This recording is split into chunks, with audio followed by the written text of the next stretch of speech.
এখানে যায়েদ ইবনে হারেসা রাদিয়াল্লাহু আনহার তাকদীর কেমন? ইউসুফ আলাইহিস সালামের কি হয়েছে? ভাইয়ের ষড়যন্ত্র, সেখান থেকে কূপ, কূপ থেকে রাজপ্রাসাদ, সেখান থেকে জেল, জেল থেকে আবার রাজপ্রাসাদ। তারপরে তো পুরো মিশরের বড় একটা অংশের রাজনৈতিক দায়িত্ব, এবং সেখান থেকেই বনু ইসরাইল পরে আবার মিশরে আসলো। অন্য একদিন আলোচনা করবো ইনশাল্লাহ। এখানে যায়েদ ইবনে হারেসা রাদিয়াল্লাহু আনহার তাকদীর কেমন? অনন্য সাধারণ, এত এত চমৎকার যে এটা তো ঈর্ষণীয়। আলী রাদিয়াল্লাহু আনহু ছাড়া এমন তাকদীর তো মনে হয় আর কেউ পান নাই, যে নবী সাল্লাল্লাহু আলাইহি ওয়াসাল্লামের ঘরের মধ্যে তিনি সবসময় তার সাথে তার খেদমত করছেন। শুধু তাই না, নবী সাল্লাল্লাহু আলাইহি ওয়াসাল্লাম তাকে নিজের পুত্র বানিয়ে নিলেন। যায়েদ আমার পুত্র, যায়েদ আমার ছেলে। দাস রাখলেন না।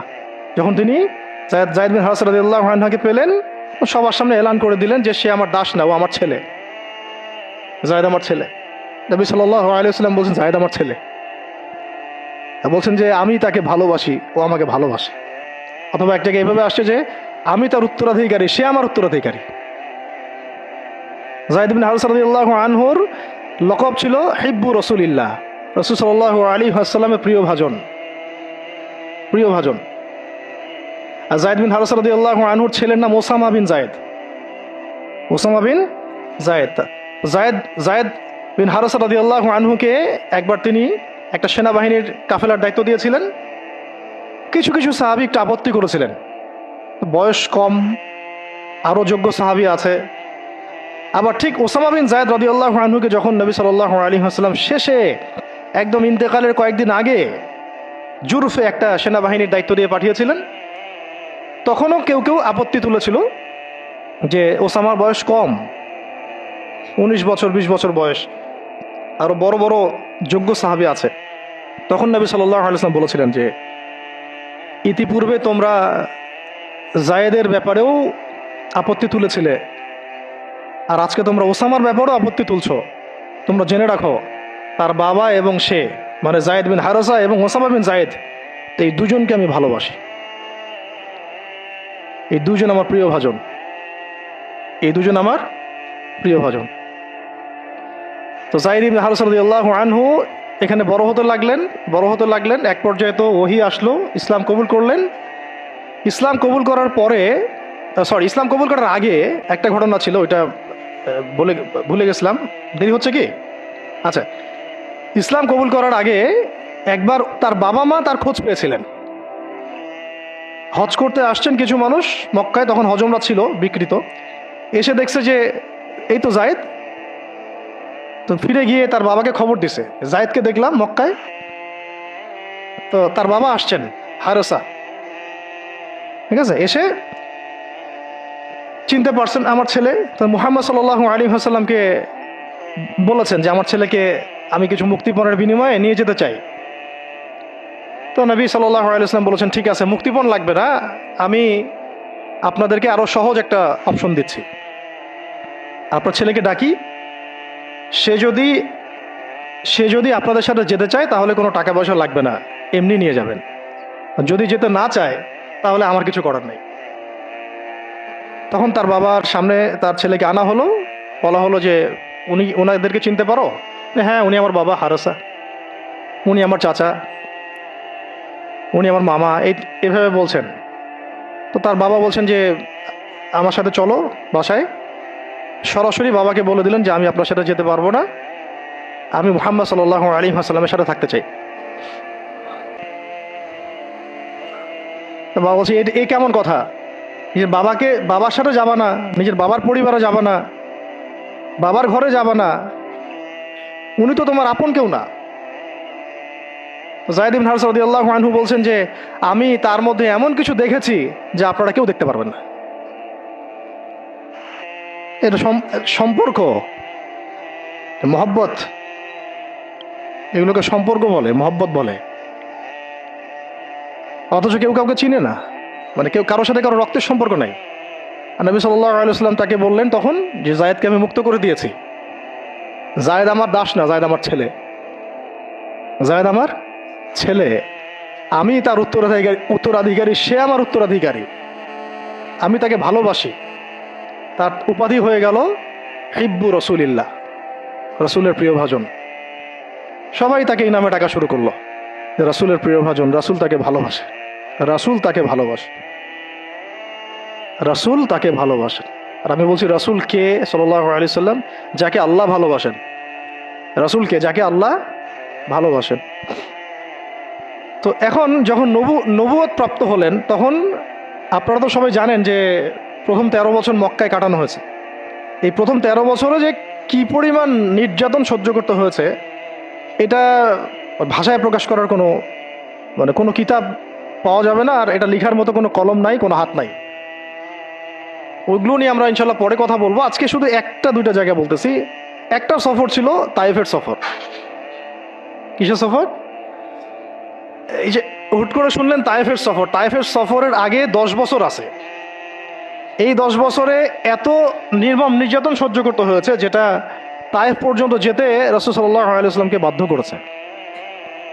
মক্কার অবস্থা কোন ঠাসা, মানে অত্যাচার হতে হতে হতে হতে এমন একটা অবস্থা, সাহাবীদেরকে চোখের সামনে শহীদ করা হচ্ছে। বেলাল রাদিয়াল্লাহু আনহুকে এইভাবে নির্যাতন করা হচ্ছে। সুমাইয়া রাদিয়াল্লাহু আনহাকে মেরে ফেলা হলো, শহীদ করা হলো। গরিব সাহাবীদেরকে নির্যাতনের স্টিম রোলার চালা দেওয়া হচ্ছে। এক পর্যায়ে বাধ্য হয়ে অনেক সাহাবী আবিসিনিয়াতে চলে গেলেন, ইথিওপিয়ায়। আবার 3 বছর নবী সাল্লাল্লাহু আলাইহি ওয়াসাল্লাম এবং বনু হাশেমকে বয়কট করা হলো, মনে আছে? একদম বয়কট করা হলো 3 বছর। গাছের ছাল পাতা খেয়ে সাহাবীরা থাকা শুরু করলেন। চতুর্দিক থেকে রাস্তা বন্ধ, সামাজিক নির্যাতন, রাজনৈতিক নির্যাতন, গালিগালাজ, আপনজনদের গীবত, তহমত, একেবারে পাথর নিক্ষেপ তো চলতেছেই চতুর্দিক থেকে। আবু লাহাব, আবু জেহেল, আবু সুফিয়ান সবাই উঠে পড়ে লাগছে। পুরো সমাজ বিরুদ্ধে চলে গেছে। এরকম হালত বোঝার জন্যও ওইরকম সিচুয়েশন ফেস করা দরকার। এটা পড়ি আমরা তো এগুলো পড়ি, এগুলো তো আমরা বুঝি না, উপলব্ধি করতে পারি না, কারণ আমরা এই ফেজগুলো দিয়ে যাই নাই। যারা টুকটাক গিয়েছেন তারা কিছু রাজ করতে পারেন। এরকম একটা অবস্থায় যখন চতুর্দিক থেকে রাস্তাটা বন্ধ মনে হচ্ছে, তখন নবী সাল্লাল্লাহু আলাইহি ওয়াসাল্লাম তায়েফে গিয়েছিলেন, তায়েফের 3টা বড় বড় গোত্রকে দাওয়াত দিতে। উদ্দেশ্য হচ্ছে তায়েফবাসী যদি ইসলাম কবুল করত, তাহলে মক্কার এই কুরাইশদের বিরুদ্ধে একটা বড় সাপোর্ট পাওয়া যেত। ঠিক আছে? এটা কিন্তু একটা হিজরত, এটাও কিন্তু একটা হিজরত। এর আগে একটা হিজরত হয়েছে আবিসিনিয়াতে, তায়েফেও। এটাতে ওই সাফল্যটা আসে নাই, তায়েফবাসী ইসলাম কবুল করে নাই। পরবর্তীতে আল্লাহ পাক মদিনাবাসীকে কবুল করেছে। ওগুলো আমরা পরে আস্তে আস্তে আলোচনা আনবো ইনশাল্লাহ। আজকে শুধু এতটুকু বলছি তায়েফের কথাটা। এইখানে সময়টা চিন্তা করবেন, এই সময়টা ছিল জুন জুলাই মাস, জুন বা জুলাই মাসের মতো অবস্থা।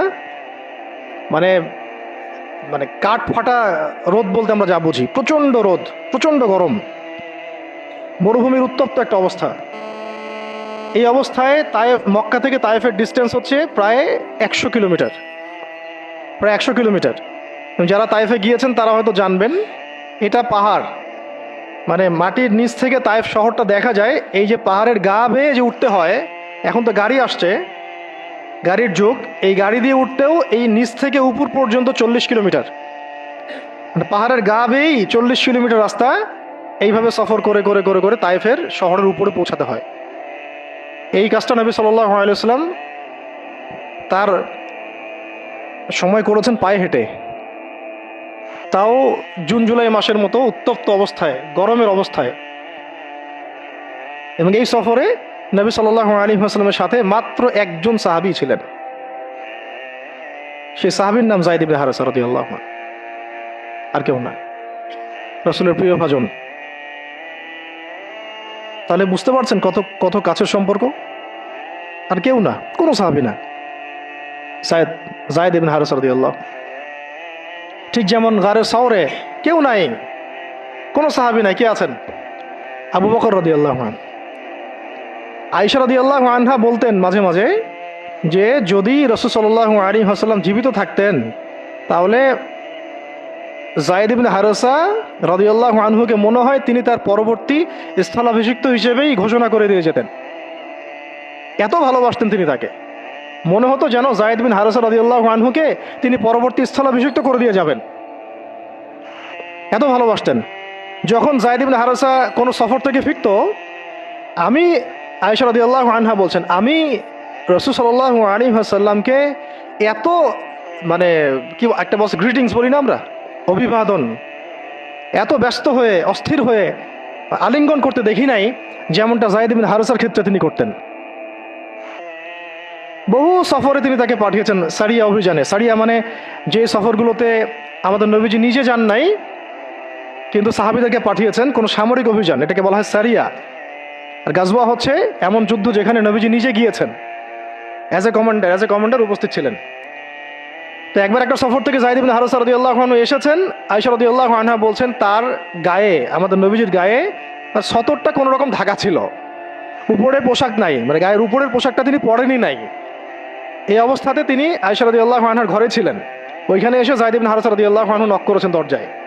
ওই অবস্থায় তিনি উঠে গিয়ে যায়েদ ইবনে হারেসা রাদিয়াল্লাহু আনহুকে আলিঙ্গন করা শুরু করলেন, কপালে চুমু দেওয়া শুরু করলেন যে আমার প্রিয় ভাজন আসছে। ওই সাহাবীকে সাথে নিয়ে তিনি সফর করছেন তায়েফে। তায়েফে যাওয়ার পরে 3টা গোত্রনেতা ছিল ওখানে। অনেক বড় কথা, তো আমি অল্প করে বলছি সময় সংক্ষিপ্ততার কারণে। একটা গোত্রনেতার নাম হচ্ছে আব্দে ইয়ালাইল। এর আন্ডারে বহু মানুষ ছিল। যদি সে ইসলাম কবুল করতো তাহলে ওই সবাই ইসলাম কবুল করতো, সে করে নাই। একটা গোত্রনেতার নাম ছিল আব্দে মাসউদ।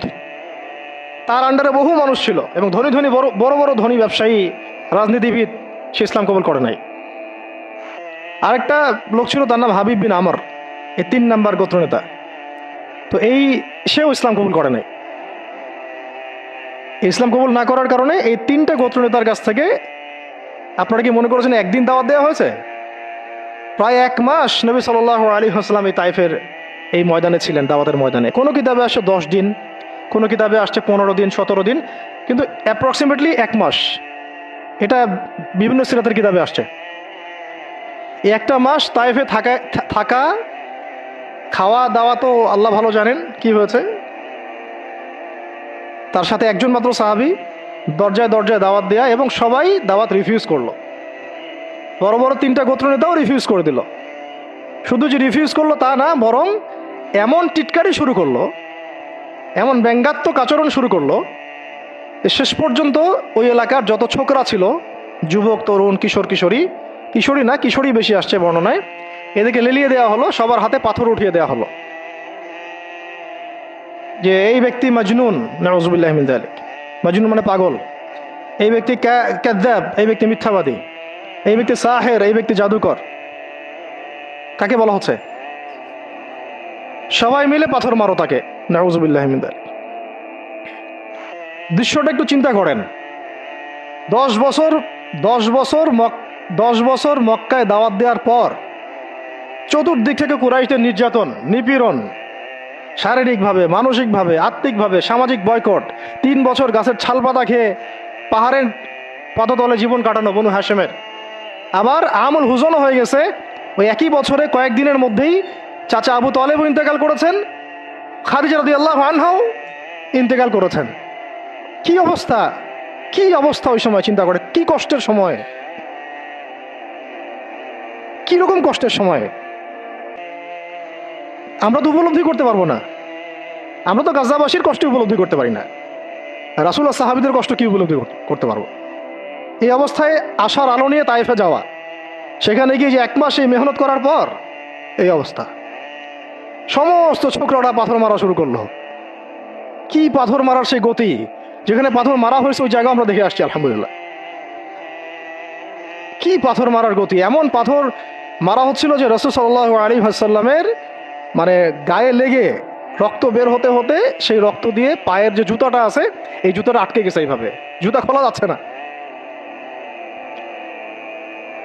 রাসূলুল্লাহ সাল্লাল্লাহু আলাইহি ওয়াসাল্লাম পা থেকে জুতা খোলা যাচ্ছে না, রক্তে আটকে গেছে। আর মানুষ বলছে পাগল, মিথ্যাবাদী, হ্যাঁ, জাদুকর, জিনে আসর করছে, মানুষ বলতেছে এগুলা। রাজনৈতিক ক্ষমতা চায় মনে হয়, হ্যাঁ, অর্থ চায় মনে হয়, দুনিয়ার জৌলস মনে হয় চায়, আমাদের আমাদের ঐক্য বিনষ্ট করতে আসছে। মারো একে, মেরে বিদায় করো এখান থেকে। কোন পর্যায়ে গেলে মানুষ এই কাজ করতে পারে? কি পরিমাণ ক্ষোভ থাকলে মানুষ এই কাজটা করতে পারে? আর কার এগেনস্টে করছে? আল্লাহর প্রিয় হাবিব, যার জন্য আল্লাহ পাক ফিরদাউস রেখেছেন, মাকামে মাহমুদ রেখেছেন, যার সুপারিশ ছাড়া আমরা মনে হয় না জান্নাতে কেউ যেতে পারবো, অসম্ভব। যার যার সুপারিশ ছাড়া বিচার শুরুই হবে না কিয়ামতের মাঠে, হিসাব নিকাশ শুরুই হবে না, জান্নাত তো বহু দূরের কথা। জান্নাতের দরজাও খোলা হবে না যিনি আগে না ঢোকা পর্যন্ত। তাকে মানুষ সেভাবে মারা শুরু করলো, রক্ত ঝরতেছে ঝরতেছে। এই সময়ে এই সাহাবী যায়েদ ইবনে হারেসা রাদিয়াল্লাহু আনহু নিজের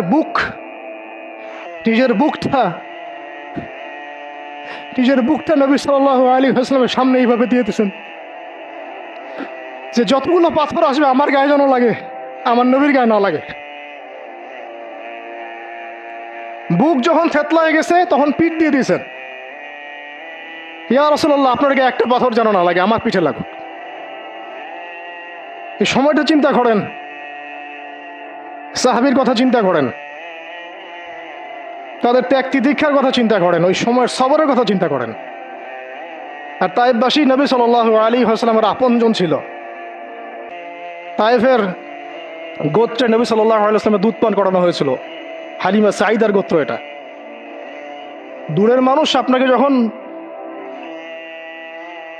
ভালো মন্দ বলবে আপনার অতটা কষ্ট হবে না যতটা আপনার কাছের মানুষ আপনাকে ভালো মন্দ বললে কষ্ট হবে। যখন আপনার প্রিয় মানুষেরা আপনাকে পাথর ছুড়বে, এই পাথরের আঘাত সহ্য করা এত সহজ না। কাফেররা, ফাসেকরা, জালেমরা, মুশরিক মুনাফিকরা পাথর ছুড়বে, সেই পাথর আপনি সৌভাগ্যের সাথে বরণ করতে পারেন, সেই রক্তক্ষরণে আপনার কষ্ট হবে না। প্রিয় মানুষদের দেওয়া অপবাদ, মিথ্যাচার, গীবত, তহমত, পাথর আপনাকে এত কষ্ট দিবে, এই কষ্টের লোড আপনি সহ্য করতে পারবেন না।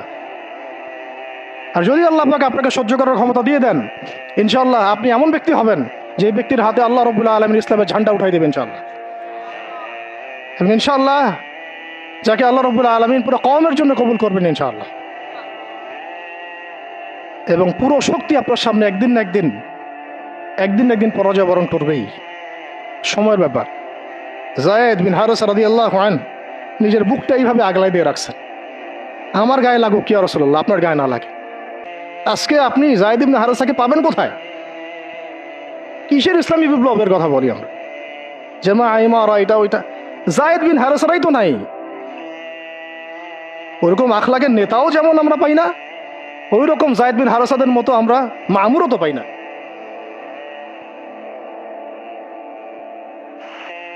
বরং এখন তো এমন যুগ চলতেছে যে মানুষ সামান্য দুনিয়াবী স্বার্থের কারণে, সামান্য দুনিয়াবী স্বার্থ, একটু মোহ, একটু দাম্ভিকতা, একটু অহংকার, একটু জিদ, একটু রাগ, একটু ক্ষোভ ইত্যাদির কারণে মানুষ, নিজের প্রিয় মানুষ আপনাকে মানুষের হাতে উঠাই দিতে পারে। সবাই মিলে তাকে পাথর মারো, আমি তাকে দেখতেছি। সবাই তাকে পাথর মারো, আমি তাকে দেখতেছি। যেন নিজের প্রিয় মানুষকে পাথর মারলে এটা দেখলে আপনার মনে আরো শান্তি আসতেছে। কিভাবে আপনি আপনার প্রিয় মানুষকে হাজারো লক্ষ মানুষের হাতে উঠাই দিতে পারেন যে মানুষটা তাকে ধর্ষণ করবে, ছিঁড়ে খাবে, পাথর মেরে থাতলা করবে, আবার আপনি তাকে মহব্বতের দাবিও করেন? কিসের মহব্বত? মহব্বত কাকে বলে? মহব্বত তো এইটা যেটা যায়েদ ইবনে হারেসা রাদিয়াল্লাহু আনহু করেছে। এটা কি মহব্বত না? এইরকম মহব্বতের নিদর্শন কি আমাদের মধ্যে আছে? কাকে মহব্বত বলা হয় আসলে? আপনারা দৃশ্যটা চিন্তা করেন, এগুলো সিরাতের কিতাবে মজুদ, পড়েন। নিজের বুকটা তিনি আগলায় দিয়ে রাখছেন। ঠিক এরকমই উহুদের মাঠেও নিজের বুক আগলায় দিয়ে রাখছেন তালহা রাদিয়াল্লাহু আনহু। দূর থেকে একটার পর একটা তীর আসতেছে, ওনার গায়ে লাগতেছে। তীরের আঘাত কি চারটাখানি কথা? সাদ বিন আবি ওয়াক্কাস রাদিয়াল্লাহু আনহু পিঠ দিয়ে রাখছেন, ইয়া রাসূলুল্লাহ আপনার গায়ে যেন না লাগে। তোমরা জীবন্ত শহীদ দেখতে চাও, তালহাকে দেখো। 70-এর বেশি আঘাত তার গায়ে ছিল উহুদের দিন। সাদ বিন আবি ওয়াক্কাস রাদিয়াল্লাহু আনহুকে নবীজি বলছেন যে, হে সাদ, তীর ছুঁড়ো, তোমার জন্যে আমার পিতামাতা কুরবান হয়ে যাক।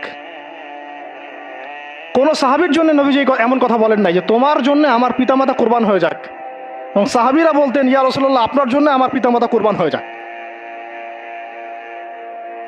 একমাত্র সাহাবী সাদ বিন আবি ওয়াক্কাস রাদিয়াল্লাহু আনহুর জন্য নবী সাল্লাল্লাহু আলাইহি ওয়াসাল্লাম এই কথা বলেছেন। ওই ময়দানে উম্মে ওমারাও ছিলেন, মহিলা সাহাবী, অনবরত তীর ছুঁড়েছেন রাসূলের গায়ে যেন আঘাত না লাগে। ওই ময়দানে হানজালা ছিলেন, ছুটতে ছুটতে আবু সুফিয়ান পর্যন্ত পৌঁছে গিয়েছেন।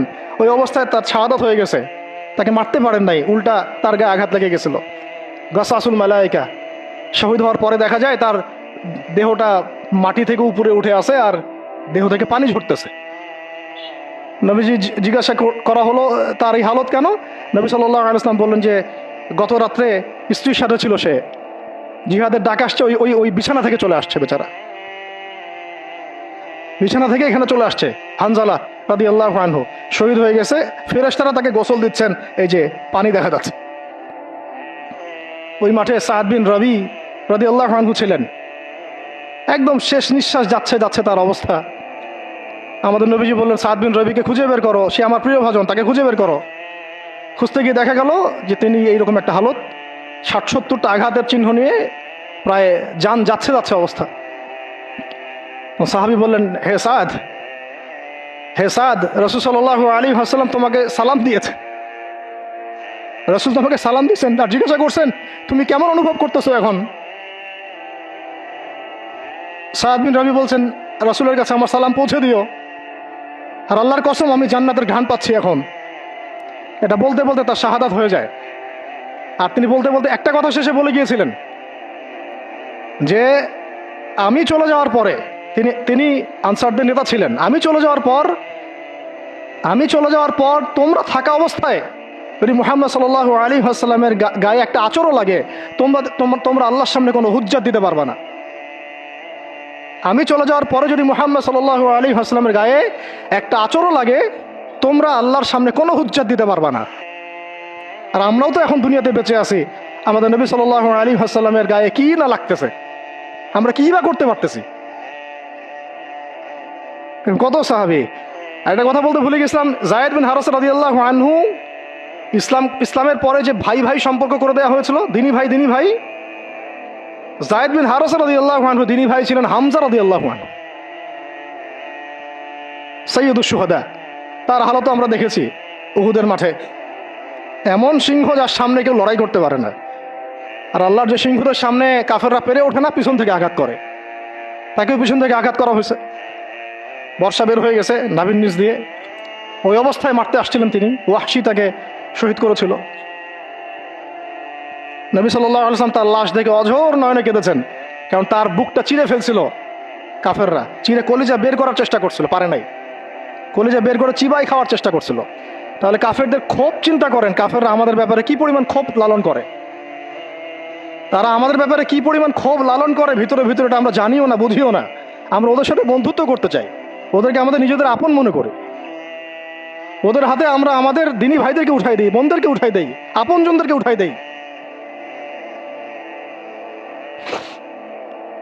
হামজা রাদিয়াল্লাহু আনহুর এরকম হালত। তার দিনী ভাই ছিলেন যায়েদ বিন হারেসা রাদিয়াল্লাহু আনহু। বহু ঘটনা আছে। আমি যেটা বলতে যাচ্ছিলাম ওইখান থেকে এদিকে চলে আসছি। এরপরে নবী সাল্লাল্লাহু আলাইহি ওয়াসাল্লাম তায়েফের একটা আঙ্গুর বাগানে প্রবেশ করেন, এত ক্ষতবিক্ষত অবস্থায়। আর পাথরের ঢিলকে আপনারা এত তুচ্ছ মনে করেন না, কিন্তু এটা কিন্তু এত তুচ্ছ বিষয় না, কিন্তু ঠিক যন্ত্রণাদায়ক বিষয়। তার মধ্যে বললাম তার আপন মানুষ, কাছের মানুষ। আঙ্গুর বাগানে যাওয়ার পরে ওখানে আদ্দাস রাদিয়াল্লাহু আনহু, আদ্দাস নামে একজন বাগানের দেখভালকারী ছিল। এই বাগান ছিল আবার উতবা এবং শাইবার, বড় আঙ্গুর বাগান। এখানে ঘটনা ঘটে গেল, নবী সাল্লাল্লাহু আলাইহি ওয়াসাল্লাম বসে আছেন, জুতা খোলার চেষ্টা করছেন, এবং আদ্দাস তিনি এসে একটু খেজুর দিয়েছেন, মায়া লাগছে তার, আর এই লোকটাকে এইভাবে মারলো, মানুষটাকে এইভাবে মারলো। তো কিছুই চাচ্ছে না, কিছুই বলে নাই, খালি বলছে এক আল্লাহর ইবাদত করো, আর কিছু চাইছে নাকি? তো এক আল্লাহর ইবাদত করো বললো, বাস তাই বাস এইভাবে মারলো। আর মানবে না তা মারলো কেন? ও বেচারার কাছে খারাপ লাগছে, দাওয়াত কবুল করবে না তো মারলো কেন? লাঞ্ছিত করার কি দরকার ছিল? কবুল না করলে চলে যাবে, বা কবুল না করলে তারা ফিরাই দিবে, মারার কি দরকার আছে? তার মায়া লাগছে খুব, সে এসে কিছু খেজুর দিছে খাইতে, পানি দিছে খাইতে। ওই অবস্থায় নবী সাল্লাল্লাহু আলাইহি ওয়াসাল্লাম পানির গ্লাস নিয়ে, খেজুর নিয়ে বিসমিল্লাহির রহমানির রহিম, বিসমিল্লাহ বলছেন। বিসমিল্লাহ শুনে সে আদ্দাস, তার খুব ভালো লাগছে যে এই শব্দটা আপনি কোথা থেকে পেলেন? তো নবীজি তাকে জিজ্ঞাসা করছেন, তোমার নাম কি? আদ্দাস। কোথায় থাকো? আমি নিনওয়ার নামক একটা জায়গা থেকে আসি। এটা শুনে নবী সাল্লাল্লাহু আলাইহি ওয়াসাল্লাম বলছেন যে, ও আচ্ছা, তার মানে তুমি আমার ভাই ইউনুসের এলাকার মানুষ। তুমি আমার ভাই ইউনুসের এলাকার মানুষ? আচ্ছা, আপনি কিভাবে ইউনুসকে চিনেন? ইউনুস আমার ভাই, নবীগণ সবাই বৈমাত্রিক ভাই, আমি আল্লাহ রসুল, সেও আল্লাহ নবী।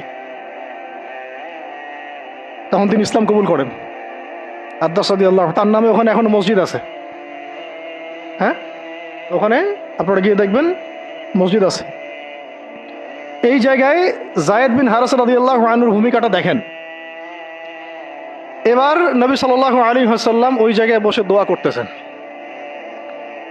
এটা শেষ অংশ, দোয়া করতেছেন। এই দোয়ার লফজ যদি আরবি বুঝতে পারতেন, তাহলে মানে আমার এতগুলো কথা বলা সার্থক হতো। আর মানে আমি যদি মানুষকে এই দোয়ার শব্দগুলোর অর্থ বুঝাইতে পারতাম, ওই ক্ষমতা যদি আমার থাকতো, আমার মনে হয় না এই ক্ষমতা কোনো ওলামায়ে কেরামের আছে। আমার মনে হয় না এই ক্ষমতা কোনো ওলামায়ে কেরামের আছে যে এই দোয়ার শব্দগুলো আওয়ামকে বুঝাই দিবে, এক্স্যাক্টলি সেই ফিলিংস এবং ইমোশন বুঝাবে, এমন ক্ষমতা আমাদের কাউকে দেওয়া হয় নাই। শুধু এই অনুভূতিগুলো বোঝার জন্য হলেও আরবি শেখা দরকার আপনাদের, আমাদের সবারই। এগুলো অনুভূতিগুলো বোঝার জন্য হলেও আমাদের আরবি শেখা দরকার। মোনাজাতে মাকবুল কিতাবেও দোয়াটা আছে। নবী সাল্লাল্লাহু আলাইহি ওয়াসাল্লাম রক্তাক্ত অবস্থায়, ক্ষতবিক্ষত অবস্থায়, তার পাশে যায়েদ ইবনে হারেসা রাদিয়াল্লাহু আনহু, তারা আল্লাহ রাব্বুল আলামিনের কাছে দোয়া করতেছেন। এই দোয়াটার নাম হচ্ছে মাজলুমের দোয়া, দুর্বলের দোয়া। কিসের দোয়া? দুর্বলের দোয়া। দোয়ার শব্দগুলো এমন ছিল, আল্লাহুম্মা ইন্নাকা তাসমাউ কালামি, আল্লাহুম্মা ইন্নাকা তাসমাউ কালামি, হে আল্লাহ, নিশ্চয়ই আপনি আমার কথা শুনছেন। আমাদের নবীজি বলছেন, আল্লাহুম্মা ইন্নাকা তাসমাউ কালামি, আল্লাহ আপনি নিশ্চয়ই আমার কথা শুনছেন। ওয়া তারা মাকানি, এবং আমার যে মাকান, আমার অবস্থা আপনি দেখছেন। ওয়া তা'লামু সিররি ওয়া আলানিয়াতি, আল্লাহ আপনি আমার বাহিরের অবস্থাও জানেন, ভিতরের অবস্থাও জানেন। আমার বাহিরের হালতও আপনি জানেন, ভিতরের হালতও আপনি জানেন, প্রকাশ্য অবস্থা আপনি জানেন, গোপন অবস্থা আপনি জানেন। তা'লামু সিররি ওয়া আলানিয়াতি লা ইয়াখফা আলাইকা শাইউম মিন আমরি, আমার কোনো কাজই আপনার কাছে গোপন না। আসলে আমার কি হালত, কি অবস্থা, আমার উপর দিয়ে কি গেছে, কি গেল, কি প্রকাশ্য, কি গোপন, কি সত্য, কি মিথ্যা, আল্লাহ আপনি সব জানেন। বলা কথা না বলা কথা সব আপনি জানেন। তা'লামু সিররি ওয়া আলানিয়াতি লা ইয়াখফা আলাইকা শাইউম মিন আমরি। এরপরে নবীজি বলছেন, ওয়া আনাল বাঈসুল ফাকিরুল মুস্তাগীসুল মুস্তাজির আল ওয়াজিলুল মুশফিকুল মুকির আল মু'তারিফু বিযামবি। এক একটা শব্দ কিভাবে বুঝাবো আপনাদেরকে, আমার কাছে ভাষা নেই। আল্লাহ আমি দুর্দশাগ্রস্ত, আমি ফকির, আমি জিল্লতির শিকার, আমার অপরাধ আমি চিনতে পেরেছি। মানে এমন শব্দ যেটা একজন নবী ছাড়া কারো মুখ দিয়ে বের হওয়া সম্ভব না, এমন শব্দ যেটা ওহী ছাড়া সম্ভব না।